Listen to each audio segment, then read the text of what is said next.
నమస్తే, this is ఔరియా. Welcome to our channel red TV truth talk కి స్వాగతం. మరి ఈ రోజు మనతో పాటు మోటివేషనల్ స్పీకర్ దుర్గా ప్రసాద్ గారు ఉన్నారు. వారితో మాట్లాడేద్దాం. నమస్తే సార్. నమస్తే సౌర్య గారు. సార్ ఏంటి సార్ అంటే చాలా మంది విడిపోతా ఉన్నారు. పెళ్లిళ్ళు అవ్వంగానే నెక్స్ట్ మంత్ లో నిడిపోయిన వాళ్ళు ఉన్నారు, 15 రోజులకి విడిపోయిన వాళ్ళు ఉన్నారు. గత కాలంలో పెళ్లిళ్ళు అంటే ఆ భర్త తన్నినా కొట్టినా లేదంటే ఆ భార్య శాడిస్ట్ అయినా ఇంకెలా బిహేవ్ చేసినా ఏదో ఒక బాధపడి పిల్లల కోసం కుటుంబం కోసం ఉండేవాళ్ళు. బట్ ఇప్పుడు ఏంటంటే అసలు నువ్వు ఏమైనా అన్నావా బ్యాగ్ సర్దేసి రెడీగా ఉంచుకుంటున్నారు. భర్త కూడా ఇంట్లో ఏదైనా ప్రాబ్లం ఉంటే వేరే ట్రాక్ చూసుకుంటూ ఉన్నారు తెలిసి తెలియకుండా. దీనివల్ల చాలా ప్రమాదాలు కూడా జరుగుతున్నాయి. అయితే మీరేమంటారు, అసలు ఇది కరెక్టా కాదా? పెళ్లి గురించి మీ అభిప్రాయము, ఎందుకు విడిపోతున్నారు? ఒక తల్లి నన్ను కనిపించింది అనమాట. ఆవిడ నన్ను చూసి దుర్గావసం గుర్తుపట్టి, మహాప్రభు ఎప్పుడైనా మీరు చెప్పండి విషయం, ఒక వాళ్ళ అబ్బాయికి ఈ విషయం చెప్పండి అని మీతో చెప్పారు. అందుకే ఈ టాపిక్ మనం డిస్కస్ చేస్తున్నాం. రైట్. ఆవిడ ఏముందంటే వాళ్ళ అబ్బాయికి ఏదో విడాకుల సమస్య వచ్చింది. అది ఏంటో నేను చెప్తాను. ఆ కోడల మీదకి మొత్తానికి ఏదో గొడవలు వచ్చి విడాకులు కోర్టు తన ఒక్క కొడుకే తన ఒక్క కోడలకి ఈ గొడవలని వెళ్ళిందంట. వెళ్ళేసరికి కోర్టులో ఒక 20 మంది 30 మంది పిల్లల్ని వేసుకుని, కొంతమందికి మగవాళ్ళతో పిల్లలకి అలవాటు ఉంది, ఆడవాళ్ళు దూరంగా ఉన్నారు. కొంతమంది ఆడవాళ్ళ దగ్గర పిల్లలు ఉన్నారు, మగవాళ్ళు దూరంగా ఉన్నారు. తండ్రికి అలవాటైన వాళ్ళేమో తండ్రి దగ్గర ఉన్నారు, తల్లికి అలవాటైన వాళ్ళు తల్లి దగ్గర ఉన్నారు. ఏడ్చేసింది ఆవిడ. అయ్యయ్యో. ఏడ్చేసి ఏంటి దారుణ, ఒక్క కొడుకే అనుకున్నాను నేను, ఏంటి ఇంతమంది విడిపోతున్నారా అని చెప్పేసి. అంటే ఏం లేదమ్మా, ఇదివరకు ఏంటంటే ఆడవాళ్ళకి ఇన్కమ్ ఉండేది కాదు. ఏం చేసినా సరే చెల్లు అంటే మగవాడు ఏం చేసినా చెల్లుబాటు అయ్యేది. ఇప్పుడు ఏంటంటే ప్రతి వాళ్ళు చదువుకుంటున్నారు, ఎంతో కొంత ఉద్యోగం. అంటే వాళ్ళకి ఏంటంటే ఒక ఆర్థిక స్వతంత్రం వచ్చింది ఆడవాళ్ళకి, ఆర్థిక స్వతంత్రం వచ్చింది. అలానేసి వాళ్ళు హెచ్చులు పోవటం కానీ అంటే గొప్పలు పోవటం కాదు, ఇద్దరు అన్యోన్యంగా ఉండాలని కోరుకుంటున్నారు. ఫర్ ఎగ్జాంపుల్, ఒక విడాకుల కేసు రకరకాలు ఎందుకు వస్తున్నాయంటే, ఇతను ఇంటికి వచ్చాడు, వచ్చేటప్పుడే కొద్దిగా మందు తాగుతూ వచ్చేసాడు. ఈ అమ్మాయి ఇంకా ఒక రోజు అయితే 2 రోజులు ఓకే, రోజు ఏం చేయి మందు తాగుతూ వచ్చేస్తున్నాడు. వచ్చేసి ఇంకా ఆ కూర బాగాలేదు, ఈ కూర బాగాలేదు, ఇది ఇంకా పోనీ ఒక రోజు 2 రోజులు అయితే భరించాలండి. చూడండి రోజు ఇది. అతని తెల్లవారు లేచి మనం ఇది ఎంత అన్యాయం, ఈ అబ్బాయి ఇలా తాగేస్తున్నాడు అని నేను అనుకున్నాను. నేను అతను మనాడు నాకు కనిపించాడు. ఎరే ఎందుకు అంత అందమైన భార్య, మీరు అన్నట్టు అందమైన భార్య ఉండగా ఏంటి అలా చేస్తున్నావు ఏంటి అని అడిగాను. అడిగితే ఏమండి మీకేం తెలిసిన బాధ ఏంట్రా అడిగి, ఏంటి ఏమి చేశాను అన్న. ఒక్క 4 రోజులు నన్ను ఏడిపించేసిందండి. నేను ఇంటికి వస్తే ఇది సెల్ చూస్తూ లేకపోతే ల్యాప్టాప్ వర్క్లు చేసుకుంటూ అక్కడ పెట్టని తినుతూ అక్కడ అన్నీ ఉన్నాయి చేసుకో అది తిను అని అలాగని కేర్లెస్గా, అంటే అసలు భర్త వచ్చాడు మనం చూడాలని అంటే మనం ఎప్పుడు రెండేపులో ఆలోచన. నాకు అందుకే నేను మందు అలవాటు చేసుకుని హ్యాపీగా ఉంటుందండి. నాకు మందు వేసుకుని అంటే లేదంటే వారానికి ఒకసారి మందు ఏదో సాటర్డే సండే వేసుకోవచ్చు కదా అంటే, లేదంటే టార్చర్ అండి ఇంటికి వచ్చిన వెంటనే గొడవ అని చెప్పేసి రకరకాల సమస్యలు అన్నమాట. ఇది ఒకటి. ఇంకోటి ఏంటంటే అక్రమ సంబంధాలు. ఈ సెల్ ఫోన్ లో లాక్ పెట్టుకోవడం, ఈ నువ్వు ఎవరితో మాట్లాడావు, లేకపోతే నువ్వు ఆఫీసులో ఆ అమ్మాయితో మాట్లాడావు, లేకపోతే నువ్వు ఇలా చేసావు నాకు తెలిసింది, 3వ వ్యక్తులు ఎంటర్ అవుతుంటారు.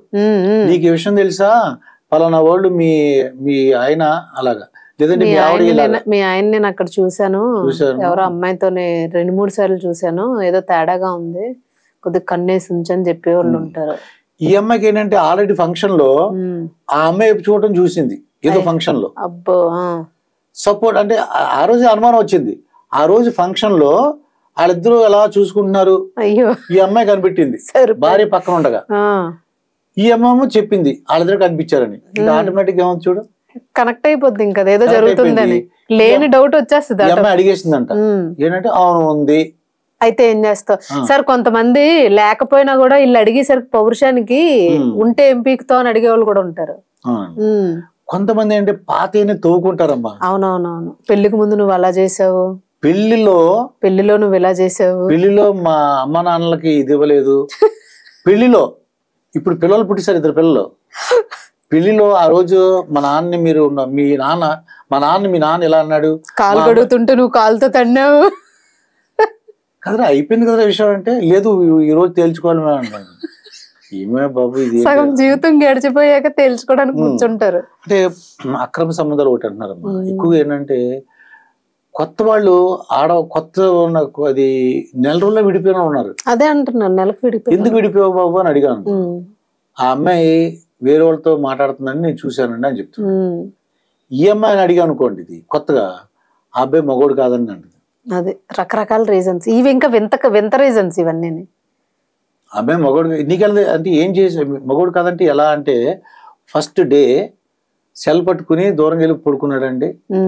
చక్కగా సెల్లో అంటే కబుర్లు చెప్పుకో కాకుండా సెల్లో పట్టుకుని, మరి ఎందుకు పెళ్లి చేసుకున్నావు అంటే, మా అమ్మ నాన్నలు ఆత్మహత్య చేసుకుంటా అన్నారు, అందుకే వాళ్ళ బాధ భరించలేక నువ్వు మళ్ళీ బయట ఏం చెప్పొద్దు, మనందరం ఎలాగా ఉందాం, నువ్వు అటు తిరిగి పడుకుని అని అన్నాడు అంటది ఆ అమ్మాయి.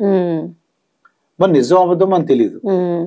ఒకళ్ళు డబ్బులు ఎక్కువ ఉంటాయమ్మా, ఎక్కువ డబ్బులు ఏంటి ఆడపిల్లలకు మగవాళ్ళకి ఎవరికి డబ్బులు, ఇంకొక అమ్మాయిలు ఒకళ్ళు భేదవాళ్ళు, వాళ్ళు గొప్ప వాళ్ళు, చాలా రిచ్ అనమాట. ఇంకా వాళ్ళని పురుగులు చూస్తారు వాళ్ళు. ఇవి రకరకాల కారణాలు. ఇది మనం ఒక కారణం అనే మనం అనుకోలేము, ఒక కారణం అనలేము, దీనికి సొల్యూషన్ చెప్పలేము, ఒకరిగా రీజన్ తప్పని అనలేము. ఇప్పుడు ఫర్ ఎగ్జాంపుల్ ఇక్కడ ఇతను రోజు మందు తాగేసి వస్తున్నాడు కదా, మరి ఏం చేస్తే బాగుంటుంది అంటావు? నువ్వు ఏమైనా ఐడియా ఉందా నీకు? ఏమన్నా మందు తాగి వచ్చే రోజు అబ్బాయి అంటాడు నన్ను పట్టించుకోదు అంటాడు.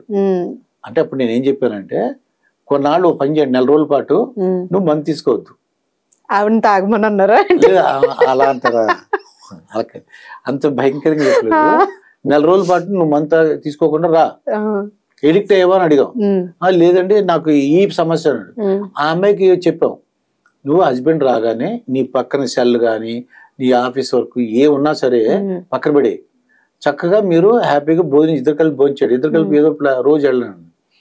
డబ్బులు ఖర్చు పెట్టాడు, డబ్బులు ఇవ్వడండి, ఇంకోటి చెప్తుంది, డబ్బులు ఖర్చు పెట్టాడు, ఎంత వస్తుంది నీకు జీతం? 50,000 వస్తుంది, 10,000 పాకెట్ పని ఇచ్చేయి, సొల్యూషన్. 10,000 ప్యాకెట్ అంటే ఇంకా అమ్మాయి డబ్బులు సమస్య లేదు, అడిగిన చేరుకునే ఇంకా చికెన్ కాదు, 10,000 నువ్వు ఏమైనా చేసుకో, చీరలో బంగారం ఏం లేదు, ఇంకా 40,000 ఇంటికి ఖర్చు పెడతాం, 10,000 నీకు పాకెట్ మనీ, నువ్వు దాచుకుంటావా, నువ్వు సినిమాలకు వెళ్తావా, ఏమని ఇష్టం. మరి ఈ అమ్మాయి సెల్ వచ్చింది పట్టుకోకూడదు. ఈ అమ్మాయి కూడా ఓ టీచర్ జాబ్ ఇప్పించాం, ఇతను వచ్చే లోపల 3 కల్లా వచ్చేస్తుంది. అలాగా సొల్యూషన్ కనిపెట్టాం, వర్కౌట్ అయింది. ఇలా అని అన్ని కేసులలో అవ్వదు. ఇప్పుడు ఆ అమ్మాయి మగోడు కాదని అందనుకో, మనం ఏం చేయలేం. ఆ అమ్మాయికి వేరే సంబంధం ఉందని అమ్మాయి కూడా ఒప్పేసుకుందా అన్నాను అనుకో, ఏం చేయగలం మనం? అదే కదా, అది ఇంక మనం ఏం చేయలేం అది. కానీ ఒకటేంటంటే ఈ రోజుల్లో చాలా మంది రెడీ అయిపోయారమ్మా. ఏమంటే ఇదివరకు ఎలా ఉన్నా నాకు అనవసరం, నా దగ్గరికి వచ్చిన తర్వాత నన్ను ప్రేమగా చూడాలి అని ఇద్దరు అంటున్నారు. అబ్బాయి అంటుంది, అమ్మాయి అంటుంది.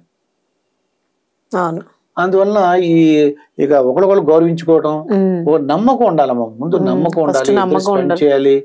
పూర్వం ఏంటంటే అమ్మ నాన్నలు ఉంటారు, ఇది ఒక్కడ పెళ్లి అయిపోయిన వెంటనే 1 వీక్ 10 days అయిపోయిన వెంటనే మళ్ళీ ఇద్దరు కలిపి ఒక దగ్గర ఉంటున్నారు, న్యూక్లియర్ ఫ్యామిలీ అయిపోయినాయి. ఇక్కడి నుంచి కూడా ఒకళ్ళు అర్థం చేసుకోవడం అండ్ ఇది ఎక్కువ స్పెండ్ చేయడం. అప్పుడు అవతల వాళ్ళు చెప్పిన అదే అర్థం చేసుకోవాలి.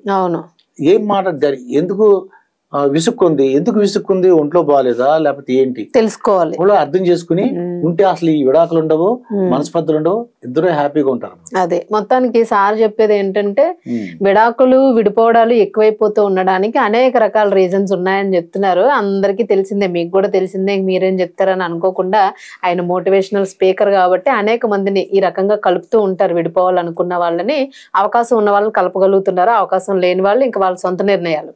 మరి ఎవరైనా కూడాను ప్రేమగా వ్యవహరిస్తే మనకున్న అలవాట్లనేది పక్కన పెట్టి కలిసి అనుబంధంగా చక్కగా ఉండొచ్చు. పిల్లలు కూడా అహం కూడా తగ్గించుకోవాలి. ఇద్దరు కూడా దీనిలో ఏంటంటే ఇక్కడ ఎవరికి వత్తాసేం లేదు. సౌరి గారు గొప్పడా, దుర్గాప్రసాద్ గొప్పడా అంటే ఇద్దరు గొప్పలు, ఇద్దరు ఒకలాగే వ్యవహరించాలి. మీరు చెప్పినప్పుడు నేను వినాలి, నా చెప్పినప్పుడు నువ్వు వింటావు, అంతే. అదండి భార్యాభర్తలైనా కూడా అహం తగ్గించుకొని అవసరాలను అర్థం చేసుకొని అనుబంధంగా అల్లుకుపోతే కుటుంబం బాగుంటుంది అని చెప్పేసి సార్ చెప్తూ ఉన్నారు. సో మీరు దీని గురించి ఏమనుకున్నారో మెసేజ్ బాక్స్ లో మెసేజ్ చేయండి.